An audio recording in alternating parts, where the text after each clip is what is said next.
नमस्कार, मैं हूं सुनिधि और आप देख रहे हैं the full volume. Bhojpuri actress, singer और परफॉर्मर निशा दुबे की तबीयत काफ़ी ख़राब है। बताया जा रहा है कि उनके लिवर में जख्म होने की वजह से उनकी हालत काफ़ी नाजुक बनी हुई है। यह बात उनके वेरीफाइड फेसबुक अकाउंट द्वारा तस्वीरें शेयर करके साझा की गई। शेयर की गई तस्वीरों में निशा दुबे की हालत काफ़ी नाजुक दिख रही है। उन्हें देखकर लग रहा है कि वो काफ़ी बीमार हैं, उनकी आंखें भी बंद हैं। उनके फेसबुक अकाउंट द्वारा यह अपील की गई है कि लोग उनके जल्द स्वस्थ होने की दुआ करें। निशा मूलतः रांची, झारखंड की निवासी हैं। उन्होंने भोजपुरी इंडस्ट्री में खुद को एक सफल और व्यावसायिक अभिनेत्री के रूप में स्थापित किया है।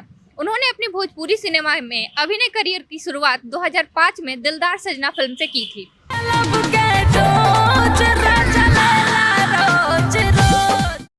उन्हें फिल्मों में काम करने के लिए सबसे ज्यादा जाना जाता है, जिसमें दिलदार सजना, स्वराग, गदर 2, कर्मयुग, दिल भइल दीवाना, रुद्र, नाचे नागिन गली गली, आशिक प्यार का इत्यादि शामिल हैं।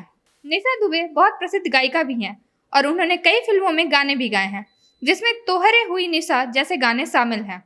भोजपुरी गायक अरविंद अकेला उर्फ कल्लू के शुरुआती गानों के समय इनकी और निशा की जोड़ी काफी हिट रही और इस जोड़ी को दर्शकों का भरपूर प्यार मिला।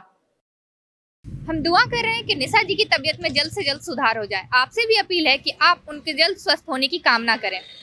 इस वीडियो में यहीं तक। देखते रहें द फुल वॉल्यूम। धन्यवाद।